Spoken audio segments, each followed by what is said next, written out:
Para entendermos a importância do aparecimento da figura de Maritain na história da humanidade, devemos nos reportar ao momento em que ele nasceu.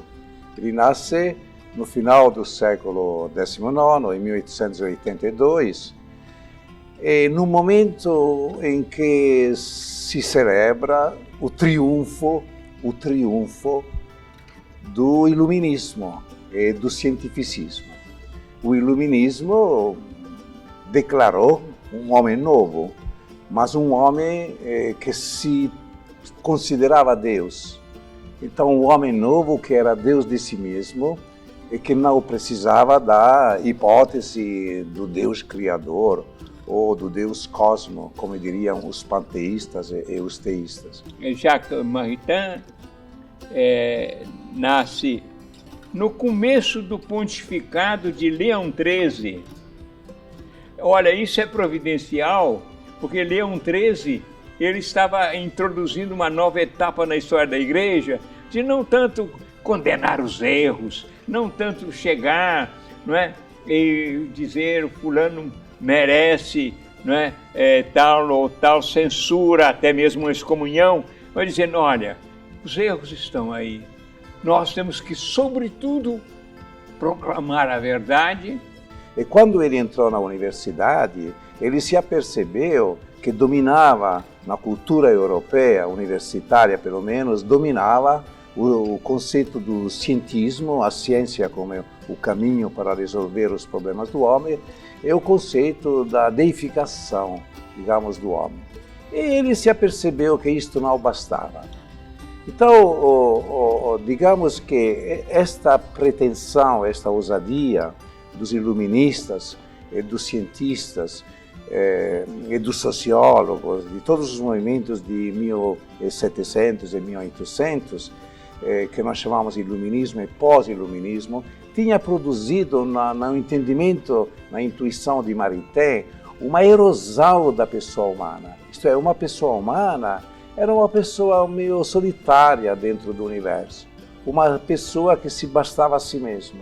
O homem, digamos assim, um homem que se declarava apenas homem, um homem que Nietzsche definiria humano, demasiado humano. É interessante, ele, quando estudante na Sorbonne, ele encontra, então, a sua querida esposa, futura esposa, e começa uma amizade aos 20 anos.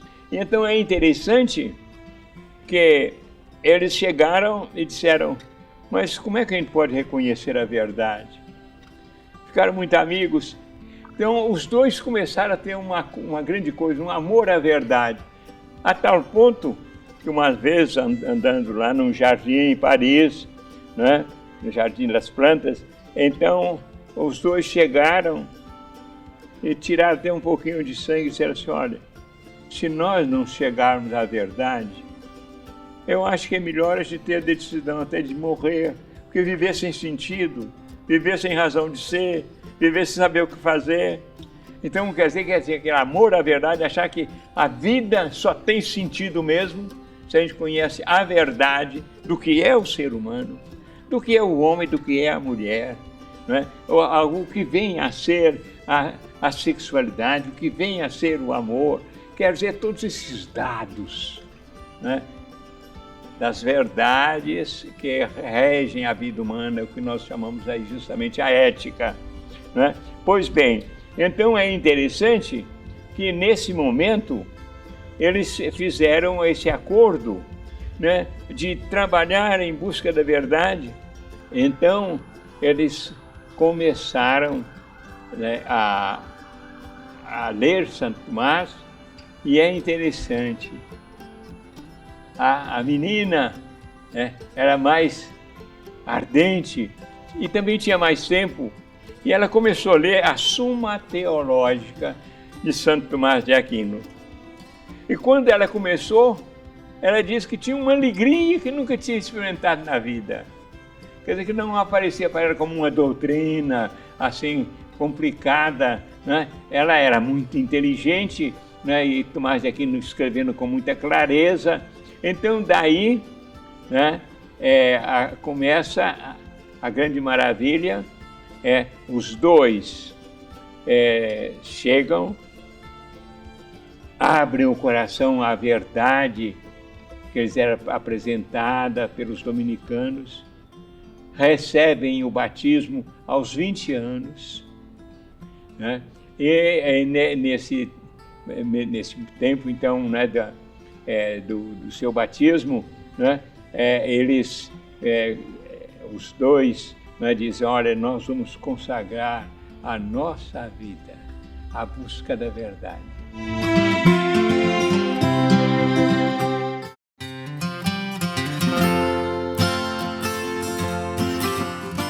Eu tive a possibilidade de conhecer pessoalmente, de conhecer o casal Maritain. Então, nós temos aqui, né, um casal maravilhoso, né, trabalhando sempre junto. Eu gostaria, até para os jovens, verem como eles, na sua juventude, tinham um amor à verdade, a procura à verdade, o desejo de uma plena realização da pessoa humana. E como é que eles se amaram, né, se casaram e juntos realizaram esse ideal. De modo que quando, né, eu estou então aqui falando, né, de Jacques Maritain, né, eu não posso esquecer exatamente, né, de que nós temos o casal Maritain, né, um ajudando o outro e os dois voltados para a busca da verdade e para a busca dos valores humanos, dos valores cristãos e da promoção desses valores na atualidade, né, diante das dificuldades do mundo atual. Em 1954, ele foi dar um curso de ética, né, para nós jovens. Eu naquele tempo era jovem dominicano, acho que hoje ainda estou mais ou menos jovem, mas já não tanto, né? Pois bem, então eu era um jovem dominicano acompanhando a aula dele. Agora imagine vocês, Maritain no quadro negro, com o lápis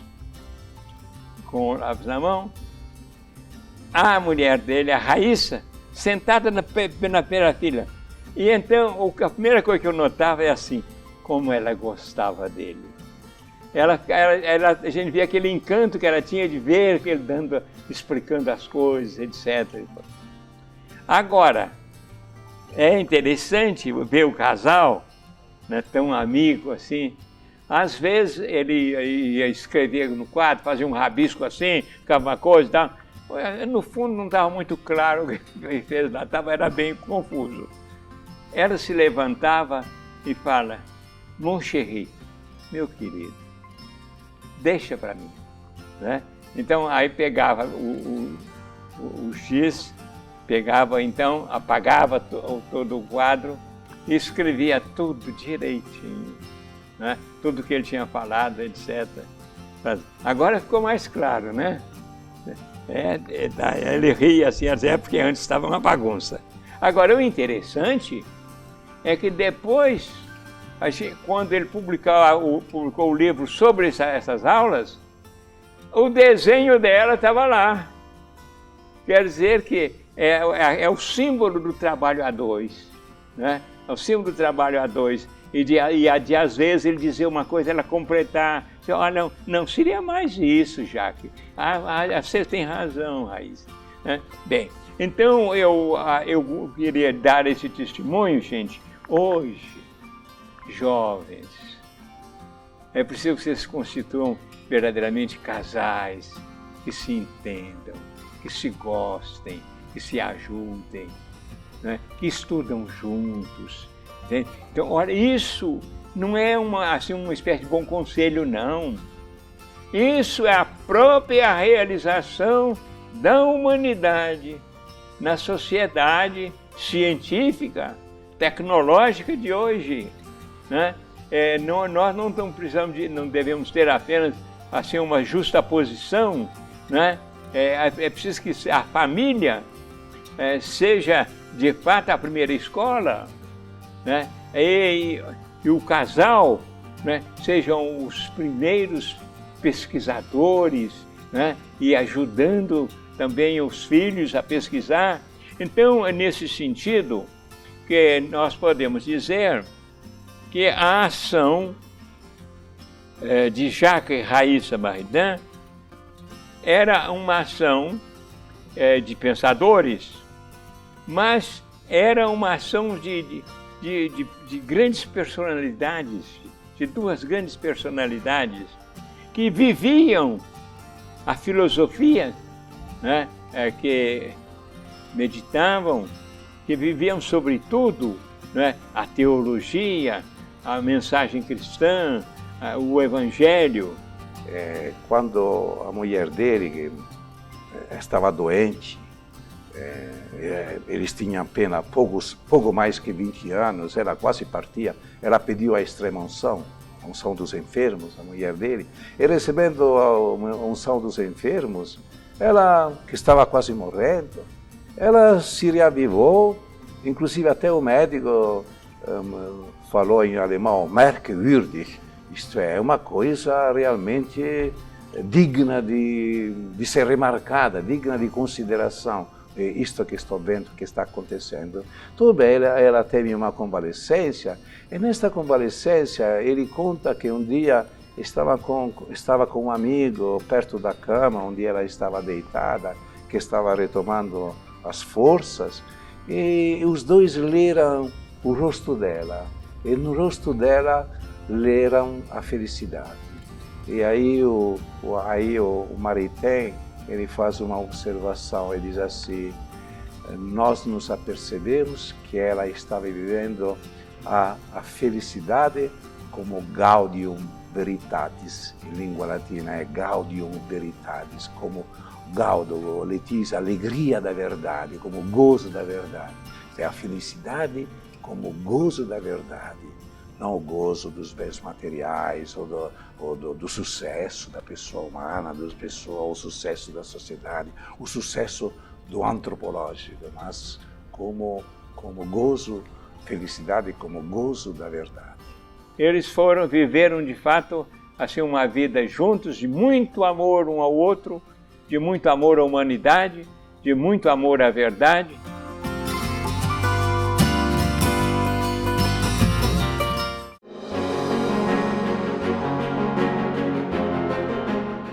Jacques Maritain é um filósofo francês que inicialmente ele escrevia sobre a metafísica.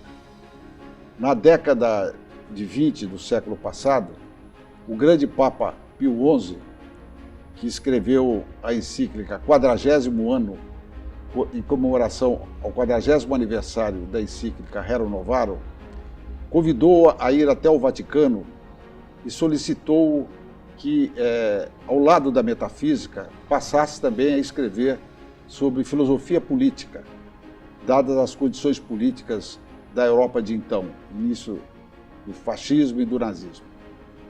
E Maritain, como um bom católico, bom cristão e um homem de consciência crítica do momento, passou então, ao lado dos seus estudos de reflexões sobre a metafísica, passou também a escrever sobre filosofia política. A sua primeira grande obra na área da filosofia política é reconhecida como Humanismo Integral, que ele escreveu em 1936, após uma série de conferências que ele fez na Espanha.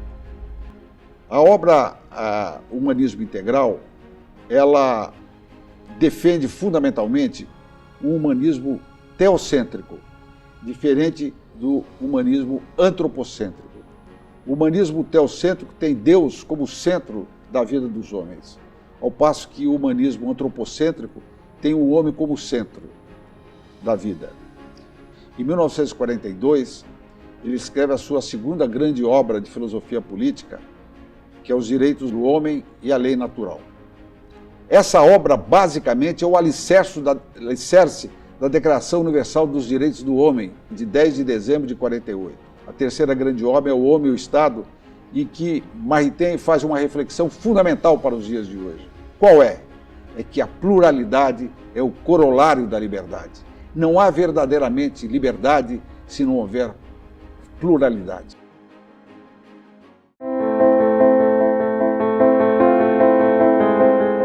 Grandes problemas do mundo contemporâneo foi o fato de muitas vezes reduzirem o ser humano a apenas um aspecto, a apenas uma dimensão.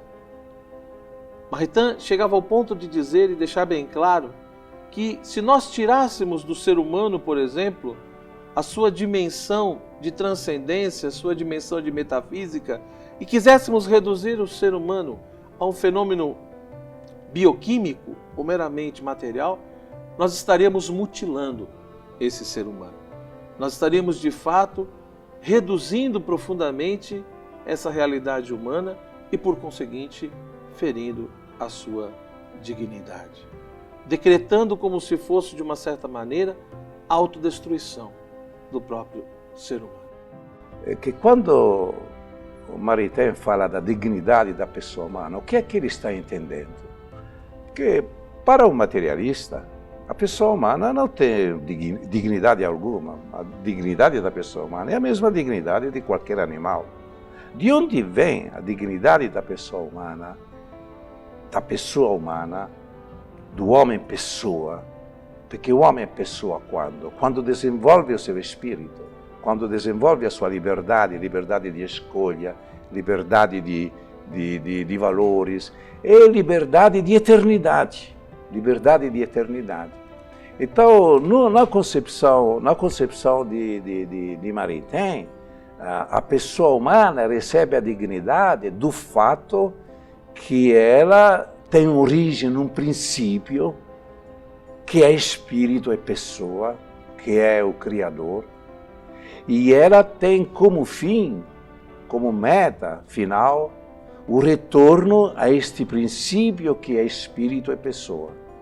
É nesse sentido que ele fala da reafirmação da integralidade da pessoa humana, isto é, do humanismo integral. Integral no sentido de que é um humanismo não antropocêntrico, onde se celebra a grandeza e a capacidade do homem, mas é um humanismo teocêntrico, onde o homem é um filho, é um aliado, é um portador da riqueza divina que está dentro dele e que o leva até um momento de evolução tal que nós chamamos a entrada no eterno.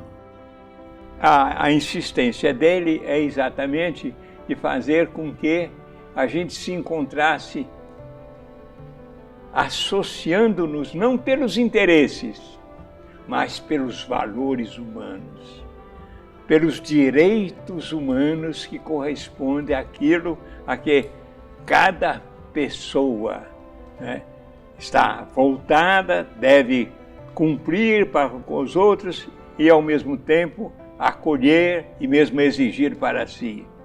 E com isso, Jacques Maritain contribuiu decisivamente para a elaboração e, eu diria até certo ponto, a aplicação da Carta Universal dos Direitos Humanos, que foi aprovada pela ONU, resguardada e reformulada por dezenas de países, associações de pensadores, juízes e outros mais, numa tentativa, eu diria até certo ponto, numa tentativa bem sucedida de se evitar toda a tragédia vivida na primeira metade do século XX e, acima de tudo, conduzir o homem e a espécie humana a uma vivência mais plena dos valores que o próprio Jesus Cristo colocou, os valores de convivência mútua, amor fraterno, com a construção de uma sociedade marcada pela não violência e pela paz. Uma sociedade que poderia ser sintetizada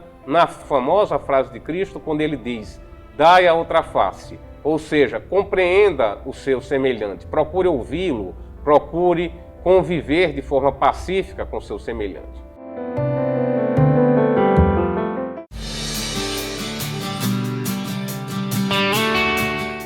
E logo em 36 ele foi convidado para vir aqui na América Latina, a sua única vez que esteve na América Latina, onde foi fazer uma palestra em Buenos Aires. E na sua volta, ele parou por umas horas no Rio de Janeiro, encontrou o seu grande discípulo, Alceu Moroso Lima, e ele fez uma conferência na Academia Brasileira de Letras, no Rio de Janeiro, e se tornou membro correspondente da academia na França. Eu poderia dizer que a influência do pensamento humanista de Jacques Maritain veio a influenciar grandes líderes políticos após a Segunda Guerra Mundial, como Konrad Adenauer, alemão, e também o representante da Itália, Alcide De Gasperi, e o francês Schumann. Os três, eu diria, inspirados no pensamento humanista de Maritain, foram, por assim dizer, aqueles que construíram a ideia do que hoje é chamada União Europeia, a Comunidade das Nações. E aqui na América Latina, podemos dizer também a sua influência, o pensamento de Maritain, que era conhecido como Maître à penser. Maritain era o filósofo por excelência, um homem que refletia, diferentemente dos filósofos racionalistas, cada um deles com a sua própria filosofia. O Maritain não tinha propriamente uma filosofia, porque ele entendia que o filósofo é aquele que reflete, que pensa. Por isso que ele é conhecido o Maître à penser. Aqui na América Latina, 3 grandes jovens tiveram influência diretamente do pensamento de Maritain. 2 deles chegaram à presidência, um do Chile, Eduardo Frei Montalva, e o outro da Venezuela, Rafael Caldeira. E Franco Montoro foi o terceiro, que só não chegou à presidência da República do Brasil por um ato de grandeza, quando ele entendeu que naquele momento, naquela circunstância, o melhor candidato seria o mineiro Tancredo Neves, e ele declinou da candidatura.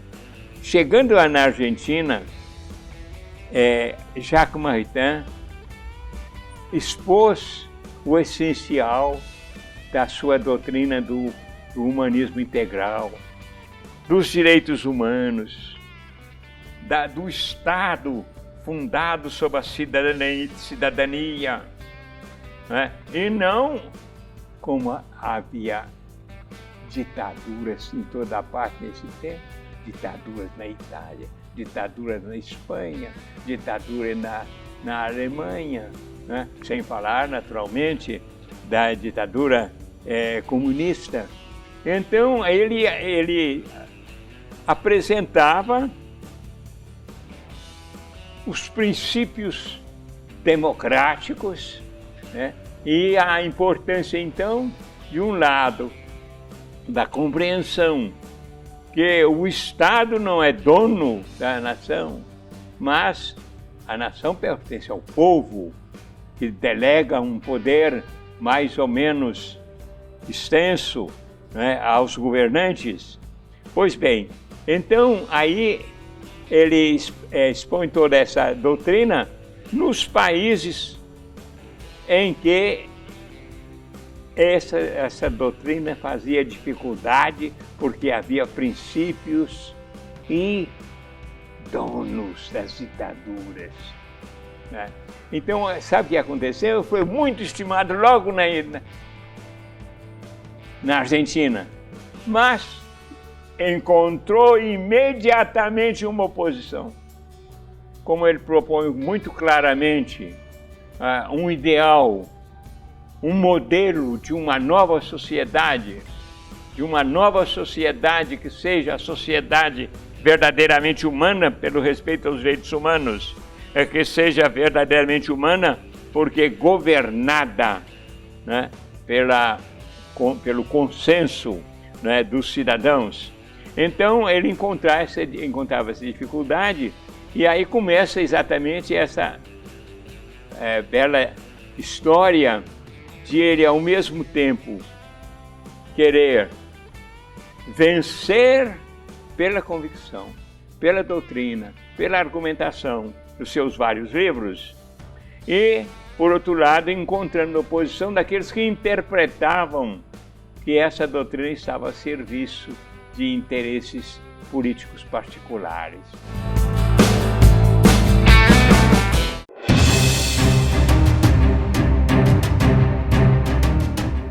Então nós humanos, com certeza, precisamos de referenciais. Hoje em dia talvez exista uma carência muito forte de referências. Quantas mulheres ou quantos homens são apresentados como modelo, mas até que ponto realmente são modelos e exemplos a serem seguidos?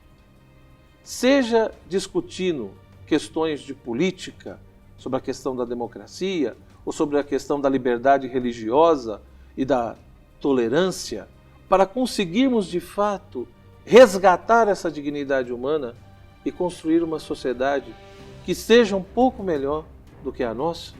Com certeza.